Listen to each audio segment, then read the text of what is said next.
What's going on, world? Sorry for the video quality if it's a little blurry, but my other camera wouldn't, something in the settings was going on, so it's kind of running me wild trying to figure it out. So I switched to my iPhone. Hope you guys can see and hear well, but this is my first video for this channel, and you know what my channel is going to be called is Metanoia. And metanoia, what it means is a spiritual, profound, usually spiritual transformation, you know. And you know, I can remember about 3 years ago just really feeling this, almost what I can only describe as a reawakening of sorts of the senses, or you know, just something going on. I just feel that something was going on, and you know, just starting to read things and run into things that I had never really had much interest in. You know, just it's just weird how things start falling into your stinking heads, and what are you gonna do with them? You know, so I just ran with it, and you know, and it's just led me to here. You know, it's really made me want to inspire and influence, because I feel that the world is greatly lacking inspiration. You know, and inspiration to do something new and something different, and inspiration not to just follow the crowd, you know. Step outside the box, and you know, that's a big reason why I want to start this page, but you know, there's a few other reasons why, and let me get to them. And let me just start off with, you know, a little bit about myself. You know, my name is Matthew. I'm a 25-year-old Sagittarius, whatever you want to call it, you know. And like I was mentioning before, what has inspired me to come here and create this page is the aspect of the reawakening, or the metanoia impact in my life. And you know, what kind of got me to even start on that journey of you know, a spiritual change or something like that was my heroin addiction. You know, it came to a point in my heroin addiction where I was willing to do anything to stop. You know, I even wanted to kill myself at times, just being real with the world. You know, I want to get my story out there. I want it to be real. I don't want any fakeness in this, you know.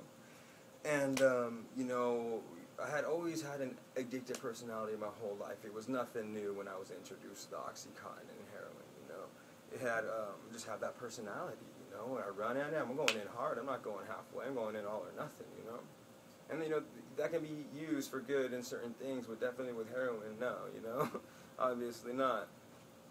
But you know, anyways, a little bit about my addiction, how it started with the oxys and heroin. You know, I was about 21 years old, and you know, my father passed away, and you know, me and my dad had a decent relationship, but it wasn't the typical, you know, closely knit father-son relationship. You know, it just wasn't.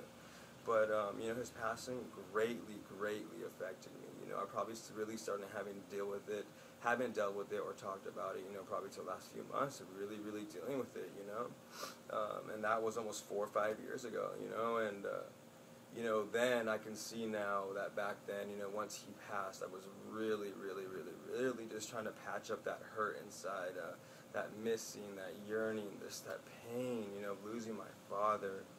And you know, it started off with just, you know, every night, dude, I just couldn't go to bed. You know, I always had to be blazing blunts, whatever, you know, whatever would make me feel better, you know. And you know, one day after work, working out where I worked, you know, one of my buddies offered me some Oxycontin, you know, and it's, after smoking a little bit, it's, wow, you know, that's the answer. Total numb. You know, start smoking more oxys, you know, the addiction starts. You know, mentally, you know, I couldn't go a day. You know, thought I had to be smoking oxys. You know, just made me feel good. You know, I wanted it. You know, it goes farther along, and I start getting sick because I don't have my oxys when I wake up in the morning. You know, and then oxys started becoming an arm and a leg, fucking $50-$60 for one pill. You know, I'm not a millionaire. You know, and you know, the addiction progresses, you stop caring, you want anything for that next fix, anything for that pain to go away, you know. And I'm graduated up to heroin, you know, it's cheaper, $10 a bag, you know, it did me well. You know, and, you know, that's just the process of getting into the drugs. I mean, the things I did while on the drugs to get my drugs, you know, it's even hard for me to deal with or even think about today. You know, the people that I hurt, the lies, the manipulation, it's just a sad way to live, you know, and I never wish it even my greatest enemy. But, you know, if I hadn't gone through that, I wouldn't have been inspired to be sitting here right now trying to inspire you for whatever reason you want to be inspired for, you know.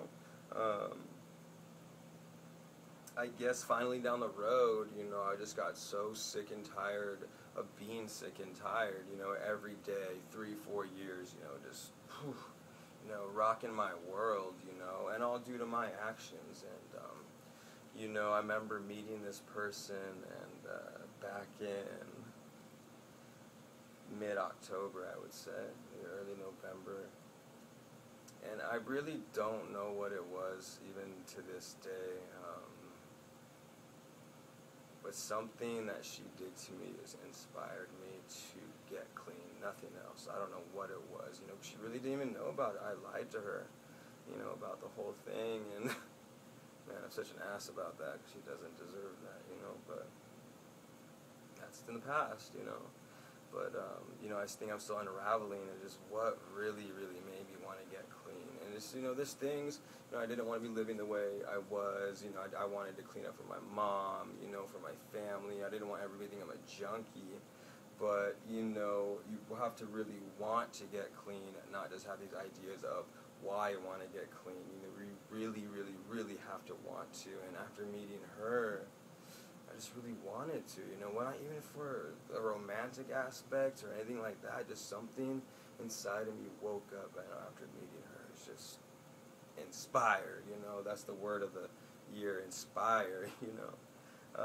You know, that's a huge reason, you know, I'm just so grateful for that, and also another huge reason, just the things I put my mother through. I mean, after her losing her husband, and just she's just a strong woman, you know, and for her to still be there for me through everything is just makes me in awe to know that a mother can love a son so much, you know, and I'm so grateful for that, so grateful. So I think those were, you know, kind of the two last straws, you know, just wake up, dude, like, look at all those beautiful things you're missing in life, just wake up. You know, so, you know, I had to go through the detox, you know, I couldn't afford a rehab, you know, I don't have medical insurance, you know, so what you gonna do, you know? You know, I tried Suboxone, methadone, but nothing ever really worked, you know, because like I said, it's gonna take the addict to want to stop, you know, when they want to stop, you know, no outside influence is gonna make, you know, the Suboxone, methadone is gonna take the pain away. But there's still that underlying pain of why you're using and the damage that you've created while using, you know. And, you know, I'm really here because I want to inspire you if you are going through this pain and going through any kind of addiction, just not heroin, opiates, anything. You know, I just inspire you and just wish so many blessings for you to reach out and get help and not to be afraid. You know, I remember being so afraid of people finding out and losing certain friends. But now that I look back, you know, I'm just so blessed and, that even losing some of those people out of my life, they're no good for me. You know, the poison is gone, and, you know, I just want righteousness, man. I want the glory, and I want to live right, you know, I want to inspire, and I want to change. You know, and that's that, you know, that's kind of a little bit on my story about the addiction, you know, and through my videos, you know, I'll go more into it while, you know, my mind is still re-waking up, you know, and everything is still kind of just here, there, and just confused at times, you know, but it's so much better than what it was, and I'm so happy, you know. And this is some other tips I can give you if you're going through addiction or heroin addiction, is some detox tips, and why my reason is to not use methadone or Suboxone, because like I said, it's like a Band-Aid over a bigger situation, and I think people get hooked on those substances, methadone, Suboxone, just as easy as the heroin, because it's such an easy fix, you know, to make you feel better.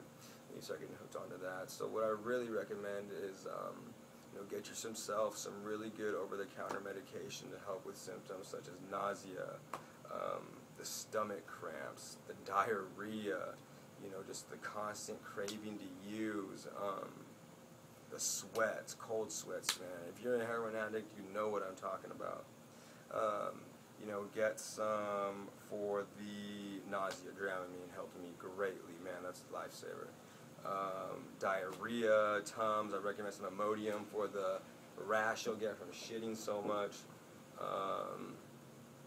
Let's see what else. Some Z-Cool to help you sleep even a few hours, you know, is going to be great. You know, you're gonna be so tired and so drained that you're gonna want to get some kind of energy and relief from sleep. Some other things that I recommend while you're going through your detox and to get your mind off of just the craziness of wanting to go use is listen to some good music. Your appreciation for music, I think, is greatly heightened during withdrawals. One thing I noticed: good movies, good books, lots of hot showers just to get your nerves just to settle down. You know, just anything to make you feel better, so to get through that withdrawal. You know. And I really think if you make it through the first 4 or 5 days of cold turkey, then you can really get this thing if you want. But it always comes back to if you want it. You know, no one else is going to get you clean or make you want to get clean. It might influence you, but ultimately it's going to be down to you. You know, and there's lots of other things. Go online, read about it, get ready for it, because it is going to fucking rock your world. And be ready, and I just praying for you now, you know, if you're getting ready to go through it, you know. And if you can go to a detox center, if you can go to rehab, and you think that's the best answer for you, go do it, you know. Whatever you think is going to get you clean and off these poisonous drugs, go do. You know, but like I said, I do not recommend a detox medication like the Suboxone or Subutex or methadone. You know, it's just more poison. You know, after the detox and everything kind of settles down, you know, I would find myself very bored, you know, and I didn't know what to do with myself. You know, I just wanted to go do drugs, and you know, that's the only thing that in my mind was fun, you know, in the first couple weeks. You know, and then kind of one day I just woke up and just like, dude, what am I going to do? Just sit here, you know, and think about drugs all day? Nah, man, that's no way to live, you know. I might not be doing the drugs, my mindset is still the same as when I was using, so I got to figure something out. You know, and one thing that I've always had in my life that has kind of kept me sane, I guess you could say, is, this is what I use on a daily, is my guitar. Music, man, has saved my life. Not even that aspect. See how good it feels, you know, just kind of go off on it. But even the aspect of integrating my writing with my music, you know, it just greatly helped me to want to stay clean and use this guitar as an inspirational tool. You know, I just love this thing, man. I just love music. So that has been helping me day to day to stay clean and something to do to fill my time without thinking about drugs 24/7. I'm going to think about some awesome music, and I'm going to go change the world, you know, that's my plan. And let's see, before I forget, should have mentioned this long before, but NA, Narcotics Anonymous. I remember going here scared as shit, man, just thinking it was going to be horrible not to be there, but no. This is the one place I can go to that I won't be judged because of my addiction. There are so many people in here that I can relate with that is fucking beautiful. How people come together to help each other. It's awesome. And what I'm holding in my hand right now is the NA basic text, and what it basically goes over is the 12 steps of NA, how NA was founded, you know, the story behind NA, and man, I'm so glad that I found NA. You have no idea. It's so nice to have people to relate with this addiction problem. I think that's one of the hardest things for an addict is not being able to find someone to relate with. You know, you feel so alien when you got all these stinking chemicals in your brain, you know. So I highly recommend the NA book. Some other things that I've kind of been doing to fill my time is my art, you know. One of the things that girl really inspired me to get back into is my art, you know, and it's fucking it's keeping me busy, and I got a lot to say, and I can say it through this, you know. And, sometimes visuals are more important than speaking. So what this one's kind of about is I did the other night. It says, I'll read you a little poem first. It says, capture this moment. This is what being human is all about, the experience. There's one experience I miss the most. She haunts my dreams like a ghost. But I'll be strong like you've been teaching me to be all along. Hands down, I miss you the most. But inside, I am happy with the presence of your ghost, you know, and then it's coming out of his little ear, you know, because I always just feel like this calling. And on the side over here, it says, listen to the calling, it's time, a little revolution, because it's time to step up and start a revolution, you know. I hear it on that. It's been calling my name. And yeah, I got some more paintings I've been doing, this flower thing. I don't know, you know, just kind of busted it. And it's what I'm working on. I'll throw in a video when it's done. I don't know what it's going to be, but get it done. And you know, I have another reason why I started this channel is to wake up the world, man, and just look at you in the eye and tell you it's time to step up and change this place. You know, you call it hippie, you can call it that, man, but I know each person or people out there, you feel that it's time to change and step up the way we live and change it for the future in a positive way. You know, it's just sad to see the way we treat our fellow brothers and sisters on a day-to-day basis, how we treat our planet, how we treat, you know, the things around us. You know, we need to really push in the aspect of self-love and love for others around us and love for the environment. You know, like I said again, you can call it hippie, but I think they had something right, and I'm going to be the one to carry on that message. And if I got to die for it, take a bullet to the dome for it, I'll go down in history for that guy that took a bullet to the dome because he wanted to stick up for what he believed in, you know? So I thank you for watching my video. I'm sorry if it was kind of long, but like I said, I just got a lot to say, and I'm excited, you know. I'm finally starting to feel like my old self, which is so nice because I forgot who I was, you know. And thank you again. I love you.